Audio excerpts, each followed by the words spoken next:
भर्तियां ऐसी हैं जो अंतिम चरण में है और उनके रिजल्ट नहीं जारी किए गए हैं, जिसको लेकर अभ्यर्थी कोर्ट भी गए हैं। वहाँ पे सरकार से रिप्लाई मांगा गया, क्या स्टेटस रिपोर्ट मांगा गया, वो तक नहीं प्रोवाइड कर रही सरकार। इस पे क्या कहें? कल भी ये प्रश्न आप लोगों ने पूछा था पत्रकार वार्ता में। कल भी मैंने इस बात को कहा था कि सरकार प्रतिबद्ध है आरक्षण 76% लागू करने के लिए।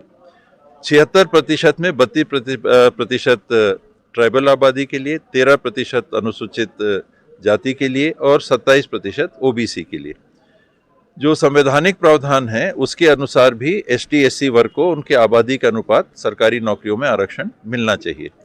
ओबीसी वर्ग के लिए जो पहले 14% मिलता था उसको बढ़ा के 27% किया गया और सुप्रीम कोर्ट ने भी जो इजाज़त दी है कि अन्य गरीबी रेखा के नीचे रहने वाले आरक्षित वर्ग के अन्य लोगों के लिए 10% तक आरक्षण किया जाए, उसमें भी 4% का आरक्षण है।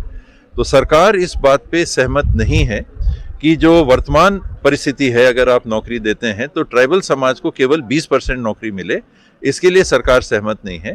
और ओबीसी को 14% मिलेगा, हालांकि वो 14 है, और एससी समाज को उनकी आबादी जो छत्तीसगढ़ में है उनसे ज़्यादा मिल जाएगा, तो वो भी उस हद तक व्यवहारिक नहीं है। मध्य प्रदेश की आबादी के अनुसार ये नियम बने हुए हैं।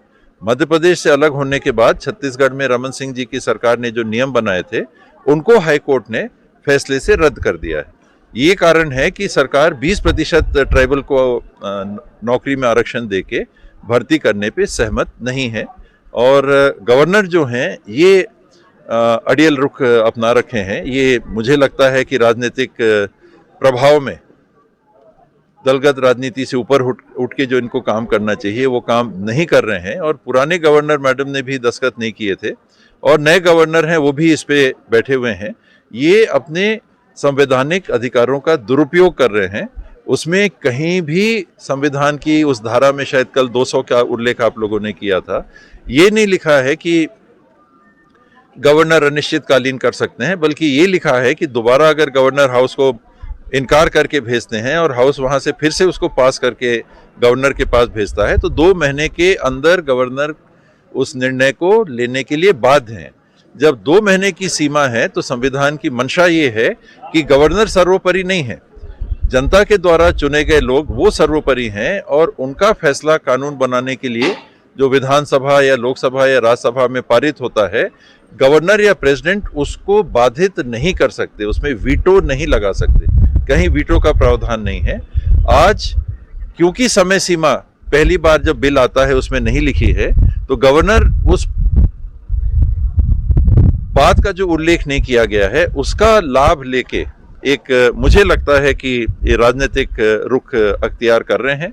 और कांग्रेस की सरकार ने जो एक बड़ा फैसला लिया जिसमें आरक्षण उन्होंने एसटी एससी वर्ग का आबादी के अनुपात रखा और ओबीसी वर्ग का 14 से बढ़ा के 27% किया, अनारक्षित वर्ग को भी पहली बार उन्होंने आरक्षण प्रदान किया, उसमें गवर्नर बाधा बन रहे हैं। ये पूरी तरह से मेरे जानकारी में, मेरे समझ में गैर संवैधानिक है। संविधान के प्रावधान यदि साइलेंट हैं तो उसका ये मतलब नहीं होता है कि उनका ऐसा उपयोग किया जाए कि कानून बनाने का अधिकार जिस सदन को है उसके कार्य को ही आप रोक दें।